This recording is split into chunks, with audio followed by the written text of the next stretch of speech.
Most people assume that money is simply a tool for buying and selling, a neutral medium of exchange that works the same way for everyone. But what if I told you that money itself is a game and the rules are being rewritten in real time by people who don't have your best interests in mind? The value of your hard-earned dollars, the power of your purchasing ability, and even the opportunities available to you are all being controlled by forces you don't see.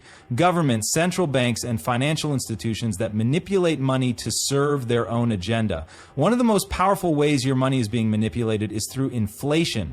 Governments and central banks print new money at will, flooding the economy with currency that makes every dollar in your pocket worth less.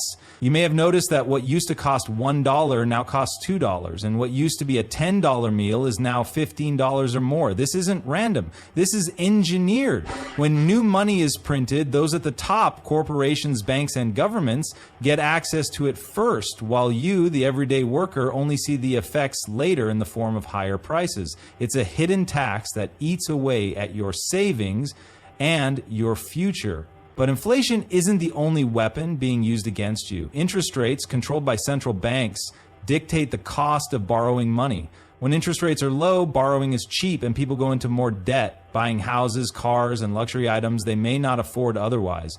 But when the economy needs to be corrected, those same institutions raise interest rates, suddenly making debt unmanageable. The result, foreclosures, bankruptcies, job losses, and the same financial elite that encouraged reckless borrowing now comes in to scoop up assets at a discount. Let's talk about wages. While inflation increases the cost of living, wages rarely rise at the same pace. This is by design. If wages kept up with inflation, workers would have more power, more financial freedom, and less reliance on credit. But that doesn't benefit those in control. Instead, wages are kept artificially stagnant while costs climb, ensuring that the average person remains trapped in a cycle of just getting by. This is why so many people feel like they're working harder but getting nowhere. Because they are. Then there's the banking system itself. The money in your bank account isn't really yours in the way you think it is. The bank takes your deposits and lends them out, making money off your savings while giving you almost nothing in return. Worse, in times of crisis, governments and financial institutions can freeze accounts, limit withdrawals, or even devalue currency overnight, leaving you powerless over your own finances. This is why the wealthy don't just store money in banks. They invest in assets that the system can't easily manipulate. Financial markets are another playground for manipulation. Stock markets, crypto markets, and even real estate values are constantly being influenced by large institutions. They pump prices up, get everyday investors to buy in, and then crash the markets to buy assets at a discount. This cycle repeats over and over, with the average person losing while those who control the system profit.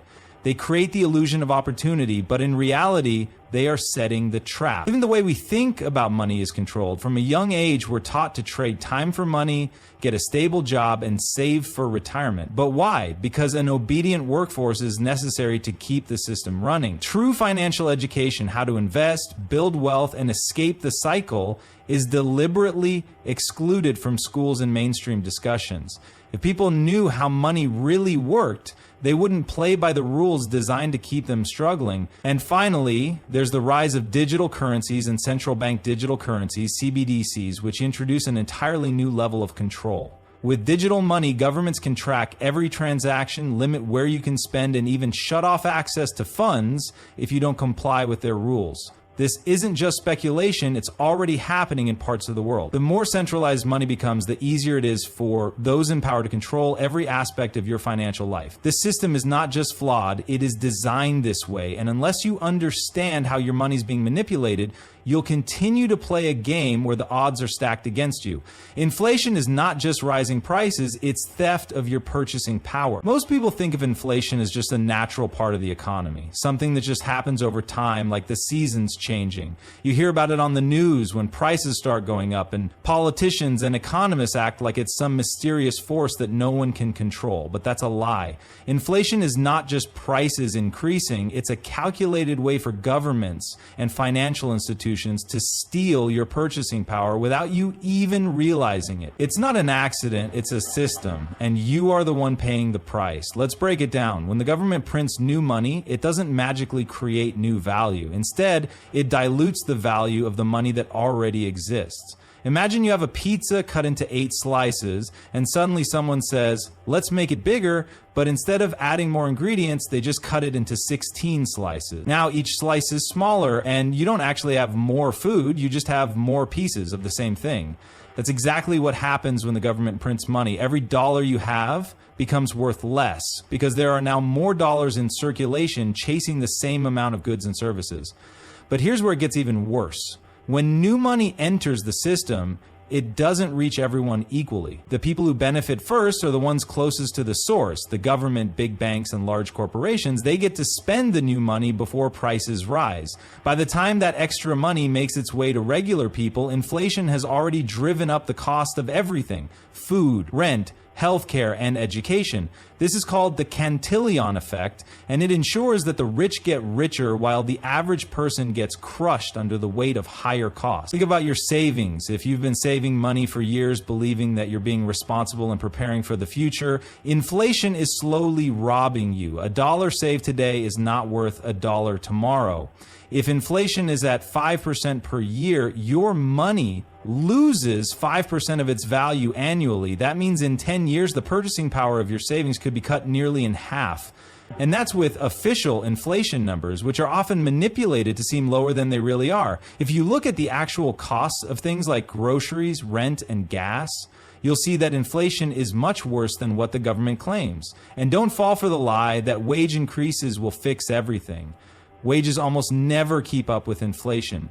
If you're lucky, you might get a 3-5% raise at your job, but if inflation is running at 7-10%, you're actually losing money in real terms. Your paycheck may have a higher number on it, but that money buys you less than it did before. That's why so many people feel like they're working harder but getting nowhere, because they are. Inflation is an invisible tax that eats away at your earnings, making it harder and harder to get ahead. Inflation also punishes savers and rewards debtors.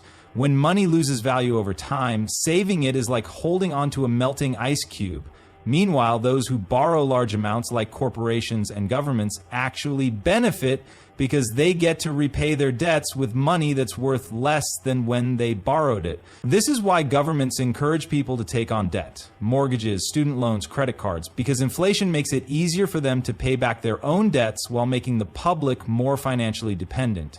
Let's talk about the myth that inflation is necessary for a growing economy. This is one of the biggest lies we've been sold. They tell us that a little bit of inflation is good because it encourages spending and economic activity. But what they don't tell you is that it also forces people to spend money faster because they know their dollars will be worth less in the future. This creates a cycle where people work harder just to stay in the same place, never truly getting ahead. The ones who benefit from this system are the ones who own real assets, stocks, real estate, commodities, because those things rise in value along with inflation. But if all you have is cash, you're losing ground every single day. And now, with the rise of digital currencies and government-controlled financial systems, inflation could become even more dangerous.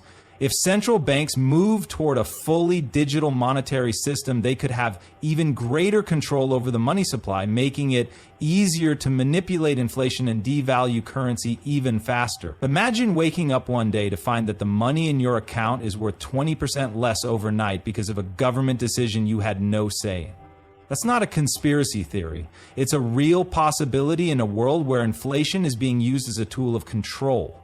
Inflation is not just an economic phenomenon, it's a wealth transfer from the poor and middle class to the elite. It's an invisible hand reaching into your pocket and stealing from you without you noticing. The only way to fight back is to understand how it works and take control of your own financial future. Debt is designed to keep you trapped in a system of dependency. Debt is not just a financial tool, it's a form of control. Most people are conditioned to believe that debt is normal, even necessary for survival. They tell you it's the path to a better life. A student loan for a good education, a mortgage for a home, a car loan for transportation, and credit cards for emergencies. But what they don't tell you is that debt isn't designed to help you. It's designed to keep you in a perpetual cycle of financial dependence. The more you owe, the less freedom you have. And that's exactly how the system was built to operate. The first way debt traps you is through interest rates. When you take out a loan, you aren't just paying back the money you borrowed, you're paying back that money plus interest, which means you end up spending far more than you initially thought. And who profits? The banks, the lenders, and the financial institutions that collect interest payments every single month while you struggle to keep up. They don't want you to pay off your debts quickly. They want you to stay locked in, making minimum payments for years, sometimes even decades.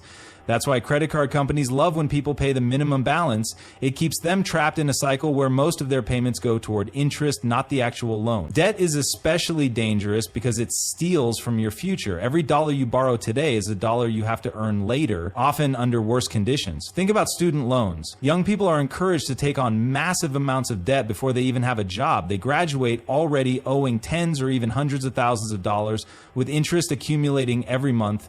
By the time they start earning money, a significant portion of their paycheck is already spoken for. Instead of saving, investing, or starting a business, they're stuck working just to pay off the past. And the system ensures that these loans are nearly impossible to escape. Bankruptcy won't erase them, and the government will even take money out of your wages or tax refunds to get what they're owed. But it's not just students who get caught in this trap. Homeowners do too. The idea of the American dream is built around home ownership, but what most people don't realize is that mortgages are a 30-year financial prison. When you take out a mortgage, the bank owns your home until the loan is paid off. If you miss payments, they can take it from you, and thanks to interest, most homeowners end up paying 2 to 3 times the original price of their home over the life of the loan. Banks aren't selling you a house, they're selling you a long-term financial obligation that guarantees they get paid first, no matter what happens to you. Then there's the trap of credit card debt. The financial industry spends billions of dollars convincing you that credit cards equal financial freedom. They offer rewards, cash back, and exclusive benefits to lure people in. But the second you start carrying a balance, you're in trouble. Interest rates on credit cards are ridiculously high, often 20% or more, making it nearly impossible to get out of debt if you're only making small payments. This is why millions of people find themselves drowning in credit card debt, unable to break free because their payments barely touch the principal amount they owe. Debt doesn't just take your money, it takes your choices. The more debt you have, the fewer options you have in life. You can't quit a job you hate because you have bills to pay. You can't take risks or start a business because you're buried under financial obligations. You can't invest in your future because your money is being drained by past decisions. This is exactly how the system is designed to work. Governments, banks, and corporations need people to be in debt because it keeps them dependent on the system. A population that is financially trapped is easier to control. And here's the most sinister part. Governments and central banks encourage debt because it keeps the economy moving. They want people to borrow and spend because it creates economic activity. But what happens when too many people borrow? A financial crash. And when that happens, who gets bailed out? The big banks and corporations. Who gets left struggling?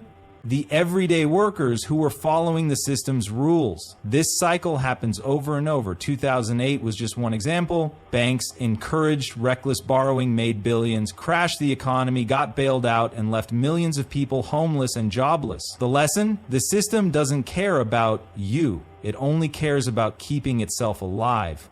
Finally, let's talk about government debt. If you think personal debt is bad, look at what governments do. They borrow trillions of dollars they can never pay back, devalue the currency by printing more money, and leave taxpayers on the hook for the mess they create. Inflation is just another form of debt. It allows governments to borrow today while making citizens pay the price later through rising costs. And when governments are deep in debt, they have to keep raising taxes, cutting services, or borrowing even more just to keep the system from collapsing. The result? A never-ending cycle where the public suffers while politicians and the financial elite profit. Debt is not just a financial obligation, it's a system of control that keeps people working harder, staying dependent, and giving up their financial freedom without even realizing it. Traditional financial education teaches obedience, not freedom. From the time we're kids, we are taught a very specific narrative about money. Work hard, get good grades, go to college, find a stable job, save diligently, and retire at 65. This system is drilled into us by schools, parents, and society as the only responsible way to live. But here's the problem. This system was never designed to create wealth or financial independence. It was designed to create obedience. The truth is, the traditional education system does not teach financial freedom because financial freedom means independence, and independent people don't need to rely on institutions, governments, or employers to survive. Think about it. Why is it that schools don't teach the basics of money?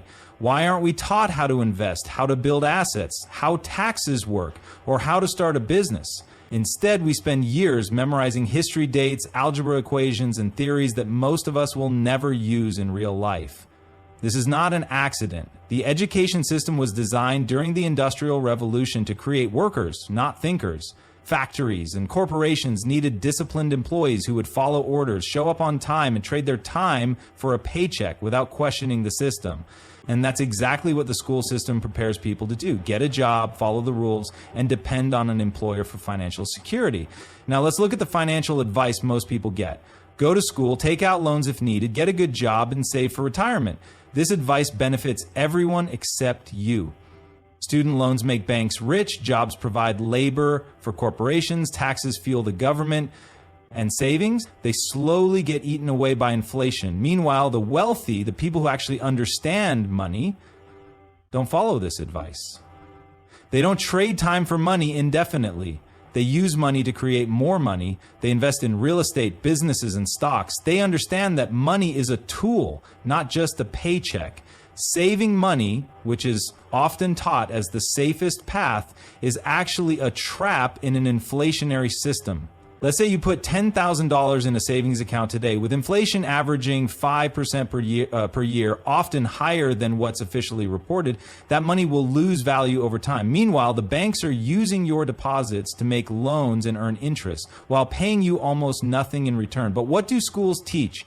Save your money instead of invest in assets that grow faster than inflation. This outdated advice ensures that most people will never get ahead. Debt is another area where financial education fails us. Schools never teach the difference between good debt and bad debt. They encourage people to take out student loans, one of the most dangerous forms of debt, but they never teach how to use debt to acquire appreciating assets like rental properties or businesses.